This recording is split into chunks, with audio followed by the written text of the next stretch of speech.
Apa yang sebenarnya terjadi di Palestina? Kenapa konflik pejuang Hamas dan Israel ini kembali pecah menjadi perang? Kami ajak Anda melihat perkembangan kasus ini, pemirsa.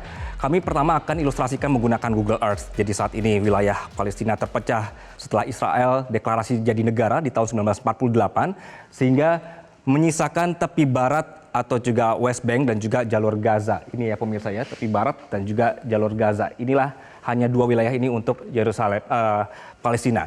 Hamas adalah kelompok yang menguasai pemerintahan di wilayah Gaza. Jadi secara prinsip mereka ini tidak mengakui kenegaraan Israel. Hamas menerima negara Palestina berdasarkan perbatasan atau berdasarkan perjanjian di tahun 1967. Jadi konflik yang terjadi saat ini, Hamas menyerang wilayah Israel dengan serangan kejutan secara besar-besaran yang kemudian dibalas Israel menggunakan serangan udara, termasuk serangan yang terjadi di dekat Rumah Sakit Indonesia. Ini lokasinya.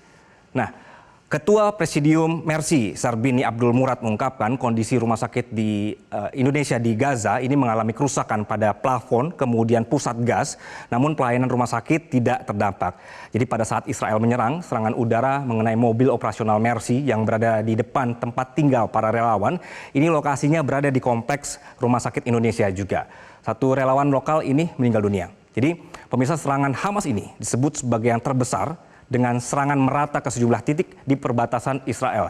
Nah, menariknya, 50 tahun yang lalu, serangan kejutan juga dilakukan Mesir dan Suriah pada tahun 1973 yang memicu Perang Timur Tengah pada saat itu.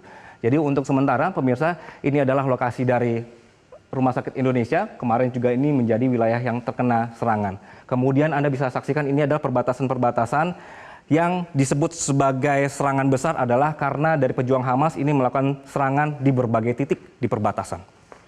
Baik, kita lanjutkan pemirsa. Juru bicara Hamas Khaled Kadami mengatakan mereka ini melakukan operasi militernya karena merespons terhadap kekejaman yang dihadapi warga Palestina selama beberapa dekade. Apalagi Israel ini sering menyerang wilayah Masjid Al-Aqsa. Jubir Hamas mengatakan bahwa kami ingin komunitas internasional menghentikan kekejaman di Gaza terhadap rakyat Palestina, tempat suci kami seperti Al-Aqsa. Semua hal inilah yang menjadi alasan dimulainya pertempuran ini.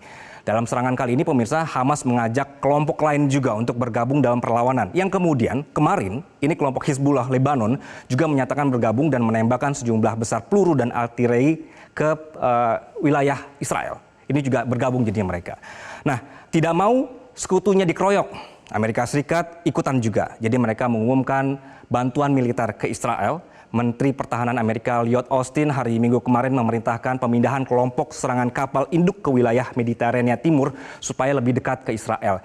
Jadi di sini juga ada tambahan skuadron pesawat tempur F-35, F-15, F-16 dan A-10 untuk bantu Israel melawan serangan dari pejuang Hamas dan juga Hizbullah tadi yang sudah bergabung.